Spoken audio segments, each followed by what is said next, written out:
was supposed to be just a routine trip. Lisa and Claire, best friends since high school, were driving to Vermont, where a graphic design conference awaited them.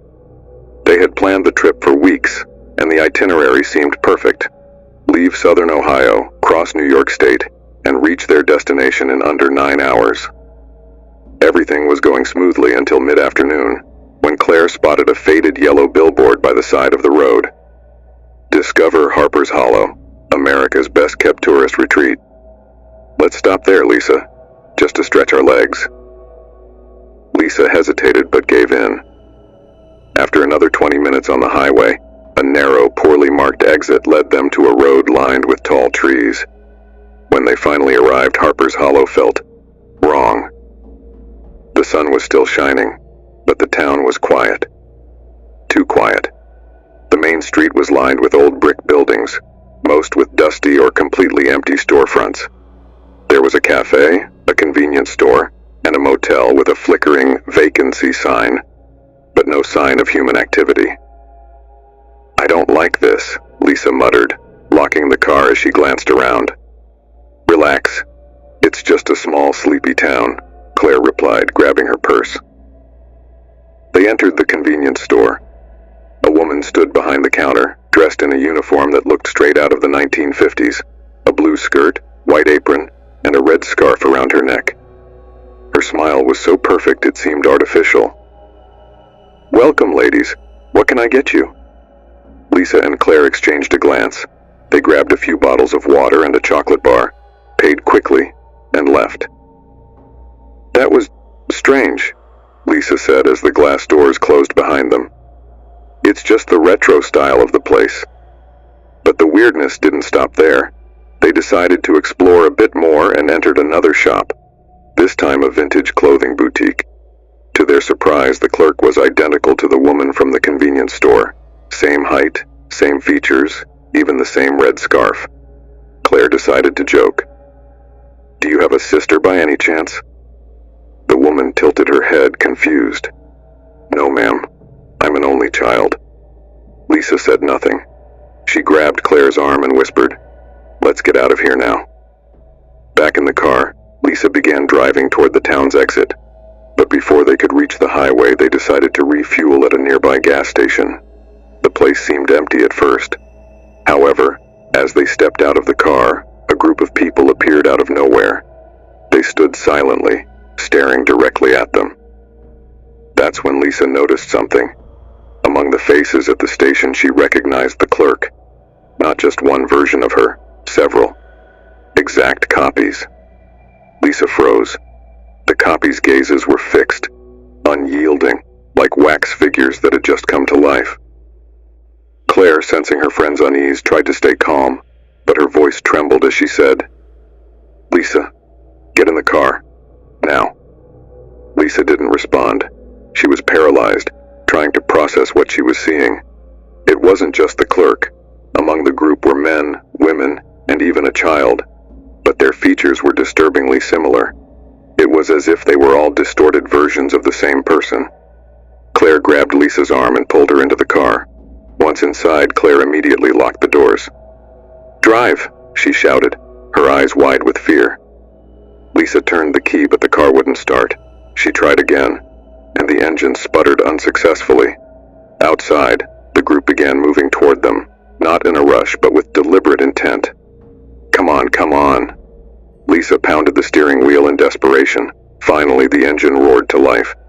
Without hesitation, Lisa hit the gas, speeding out of the station.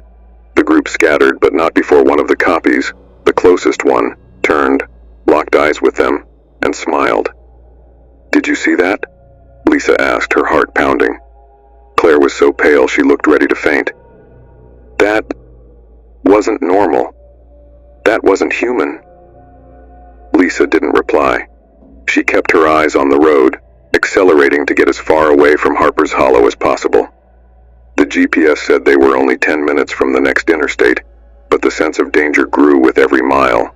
When they finally saw the sign for the town's exit, they both sighed in relief. But their relief was short-lived. As they merged onto the highway, a car passed them going in the opposite direction, a white Toyota Corolla with a cracked windshield.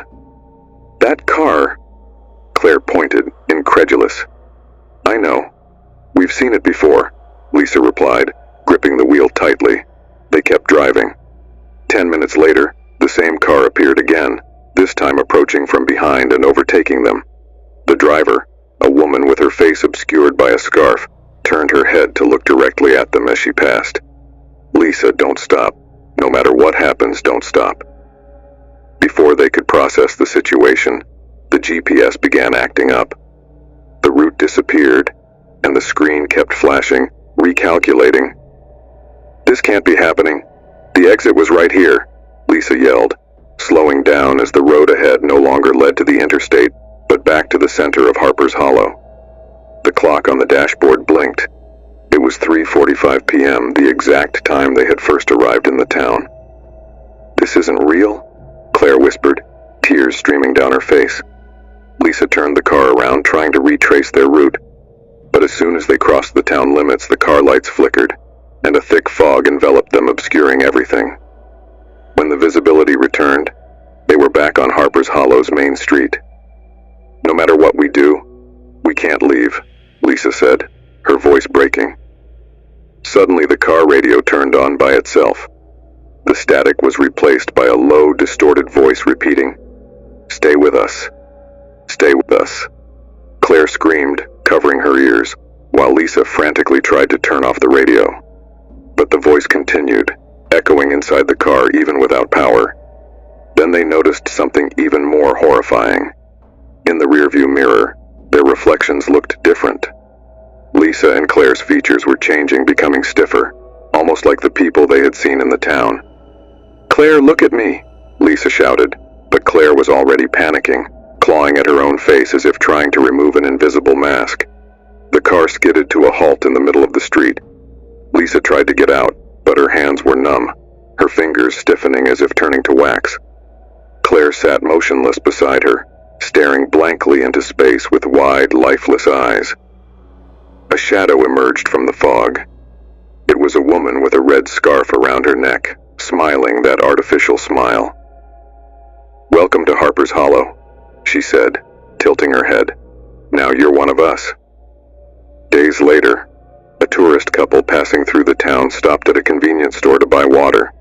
Behind the counter, two new clerks stood smiling, one blonde and one brunette, both wearing red scarves around their necks.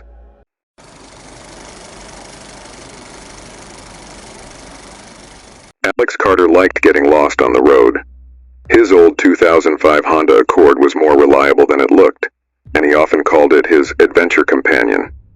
When he decided to drive from Denver to Phoenix to visit his newlywed cousin, the trip seemed like a perfect opportunity to reflect and enjoy the freedom of being alone. The drive there was smooth. Alex stopped in small towns, dined at a roadside diner, and even photographed the sunset against the Arizona desert horizon. He promised himself he'd do the same on the way back. However, when he set off for home a few days later, something felt different. The weather forecast warned of scattered storms, but Alex didn't think it would be a problem. After all, his Honda had been through everything. He was wrong. By late afternoon, dark clouds began to swallow the sky. The first drops quickly turned into a torrential downpour. The windshield wipers, which he knew had been faulty for months, stopped working. The rain was so heavy he could barely see a foot ahead of the car. His stomach churned as he realized he was on an isolated stretch of Highway 191 in the middle of the desert, with no sign of light or life nearby. With no choice, Alex pulled over to the side of the road. The sound of the rain against the car's roof seemed to amplify the desert's silence around him. He turned off the engine to save the battery and grabbed his phone. No signal. Perfect. Time passed slowly. He tried to nap, but a growing uneasiness kept him alert. It was as if something in the atmosphere was off. An invisible tension filled the air, and he couldn't explain why. Around midnight, the rain began to ease. Alex decided to try driving again, but before he could turn the key in the ignition, something caught his attention. Faint lights flickered in the darkness. They weren't headlights, but something smaller. Flashlights? He tried convincing himself they might be road workers or other drivers in trouble. But who would be out here, in the middle of nowhere, at this hour. The lights approached slowly. 3 figures emerged, dressed in loose clothing and carrying lanterns. They walked silently, but their movements were erratic, almost mechanical. Alex felt a chill down his spine when he realized they were heading directly for his car. Heart pounding, he slid down in his seat, trying not to make a sound. He watched through the crack in the window as the strangers circled the car, shining their lights on every corner, as if they were searching for something. When one of them struck the hood with a metallic object, Alex flinched, almost crying. Suddenly, one of them raised something that glinted under the lantern's light. A gunshot echoed through the desert. Alex scrambled out of the car, crawling into the darkness. He found a rocky formation and hid there, his phone trembling in his hand as he tried to dial 911. Alex whispered to the 911 operator, shakily explaining his location. His heart pounded as he kept his eyes glued to the figures still circling the car. The operator assured him that help was on the way, but deep down, Alex wasn't sure he could wait. The 3 strangers moved away from the vehicle, murmuring something in low voices loud enough for Alex to catch fragments. It wasn't English. The sound resembled a mix of hisses and clicks. He tried to make sense of it, but it was futile. The only clear thought in his mind was, "This isn't normal." Time seemed to drag. Then finally he saw the blue and red lights of a police car cutting through the darkness. Relief was instant, almost as if a weight had been lifted off his chest. Alex emerged from his hiding spot, waving his arms to get the officer's attention, but something made him freeze mid-step. The 3 strangers didn't run. Instead, they stood still, staring at the patrol car's lights as if they were waiting. When the officer stepped out of the car, they dispersed, calmly walking in opposite directions until they vanished into the darkness. The officer, a sturdy man with a graying beard, approached Alex with a flashlight. "Are you all right, son?" he asked, studying the young man. Alex nodded frantically, pointing to the car. "They were there. 3 guys. They hit my car. One of them fired a shot."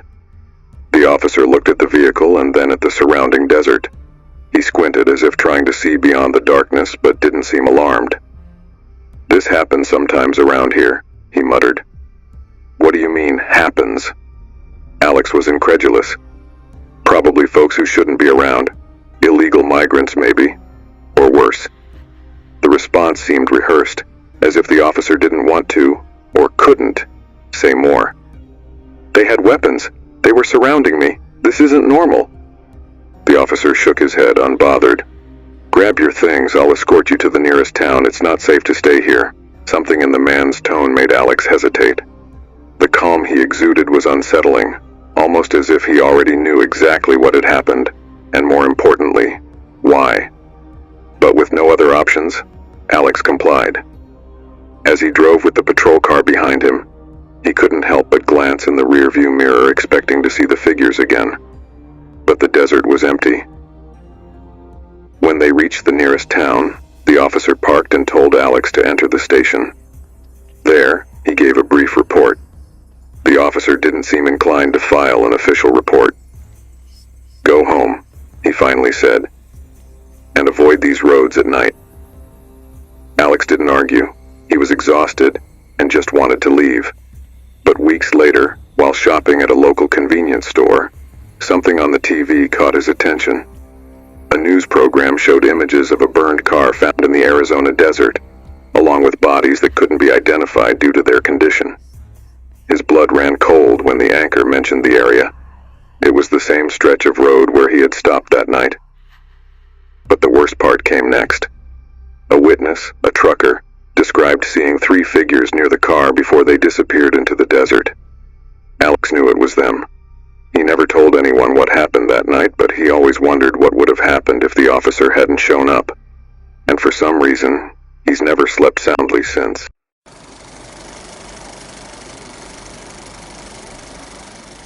Mike Reynolds was tired of life in the big city. At 24 years old, after losing his mother to a prolonged illness, he decided to start over. He moved to Millwood, a quiet village in rural Maine, where his Uncle Bill, a simple and devout man, served as deacon of the small local church. Mike thought that a peaceful environment might be the cure for his restless heart. On Sundays, he helped his uncle at church, organizing chairs and greeting the faithful. It was on one of these Sundays that she appeared. Rebecca, voluminous brown hair, intense eyes that seemed to pierce the soul. She was sitting alone at the back of the hall, almost camouflaged by the shadows. Mike noticed that no one seemed to know her. Still, he felt an irresistible curiosity.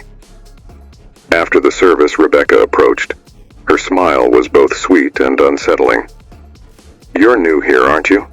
she said, her voice carrying a slight huskiness. Mike nodded, and they began to talk. Within minutes, the connection was instantaneous. She seemed to know exactly what to say to gain his trust. Over the following week, they exchanged messages and went out to dinner. Rebecca was mysterious. She said she had recently moved to Millwood but avoided talking about her family or why she was there.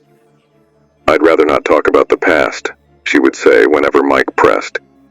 Even so, he felt something magnetic about her, something that drew him in despite common sense. On Friday, she suggested something different. "Let's go to Buckthorn Lake. It's beautiful at night." Mike hesitated. The lake was known for stories of disappearances and strange events, but Rebecca insisted, and he couldn't resist the blend of sweetness and authority she emanated. They arrived at the lake around 10 at night. The water was like black glass, reflecting the starless sky. As they walked along the shore, Rebecca began talking about something strange. "This place holds memories. Have you ever felt like a place could watch you?" She stopped and stared at Mike. Her eyes gleamed in a way that was almost supernatural. Before he could respond, Rebecca began murmuring something in a language he didn't recognize. It sounded like a mix of Latin and something guttural, almost animalistic.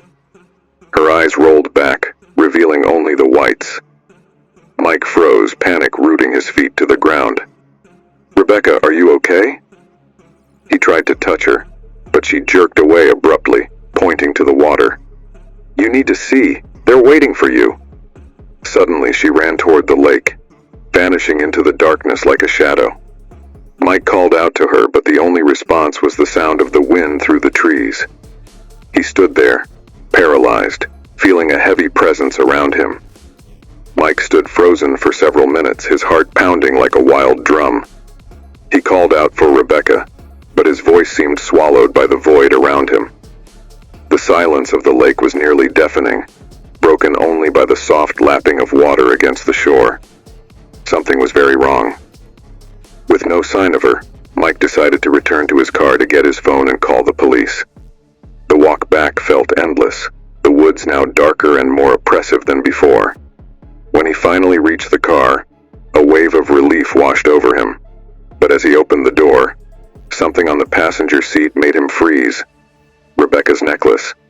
He had seen her wearing it moments before she disappeared. Holding the necklace, Mike noticed the pendant was an old medallion, inscribed with symbols he didn't recognize. On the back, there was a faint but legible engraving. "Remember us." The phrase, devoid of context, filled him with an inexplicable terror. Determined to understand what was happening, Mike drove straight to the police station. There, he explained everything to the officer on duty, who listened to the story with skepticism. "Rebecca? We don't have anyone by that name registered in town. Are you sure she was real, kid?" The officer's cynical tone made Mike feel a mix of anger and doubt. "I know what I saw. She was with me," he insisted. The officer agreed to send a team to the lake, but made it clear the search would only begin at dawn. Defeated, Mike returned home, but sleep was impossible. He couldn't get Rebecca out of his mind, nor the strange medallion with its eerie message. On impulse, he began researching Buckthorn Lake. What he found was disturbing. Over the past 50 years, the lake had been the site of several mysterious disappearances. The most famous case was that of a young woman named Abigail Thorne, who had vanished in 1978. According to reports from the time, she was last seen walking near the lake. Some witnesses claimed to have heard whispers and chants before her disappearance, but nothing was ever proven. Her body was never found. As he read, Mike felt a chill run down his spine. He clicked on an old photo of Abigail and felt the air leave his lungs. The girl in the image was identical to Rebecca. Identical. The clock struck 3 a.m. when he heard a sound outside. A faint tapping at the living room window. Hesitant, he approached and pulled back the curtain. In the darkness, he saw a silhouette standing at the edge of the woods behind his house. It was Rebecca, or at least something that looked like her. "Rebecca," he called out, but the figure didn't respond. Instead, it slowly turned and began walking toward the trees. Against all instincts, Mike grabbed a flashlight and followed her. Inside the woods, the darkness felt denser, suffocating. Rebecca was ahead, standing beside an old cabin Mike had never noticed before. She turned to him, her eyes glowing a pale hue. "You found the medallion, didn't you?" she asked, her voice echoing as if coming from all directions. Mike tried to speak but couldn't. Something about her presence immobilized him. Rebecca continued, "They've been waiting for you, Mike. They always have." Suddenly the cabin doors burst open, revealing a room lit by candles and filled with hooded figures. Rebecca walked inside, disappearing into the shadows. Before Mike could react, cold hands grabbed his shoulders and pulled him inside. The last thing he saw before total darkness were the faces of the hooded figures. They were the lake's missing people, their eyes empty, but filled with something that felt very close to hatred. Mike woke up in a place he didn't recognize. He was lying on the damp floor of the cabin, surrounded by extinguished candles and symbols etched into the ground. The hooded figures had vanished, but something was different. The medallion he had found was now around his neck. He tried to remove it, but the chain felt as if it had been burned into his skin. As he stepped out of the cabin, he found himself once again at the edge of the lake. The air was heavy, charged with an energy that felt alive. It was then that he saw his reflection in the water. It wasn't his face staring back at him. They were Rebecca's eyes, or Abigail's, he no longer knew, shining from within his own face. A soft, yet piercing voice echoed around him. "You can't run, Mike. You are one of us now." Before he could react, he felt the cold hands again, pulling him toward the water. He tried to resist, screaming, but the force was relentless. The last thing he saw was the medallion glowing as the lake swallowed him whole. When the police returned to the site the next morning, they found only Mike's car, its doors open and the medallion abandoned on the seat. He was never seen again. They say that on moonless nights you can hear whispers along the shores of Buckthorn Lake, and sometimes see a figure with glowing eyes watching, waiting.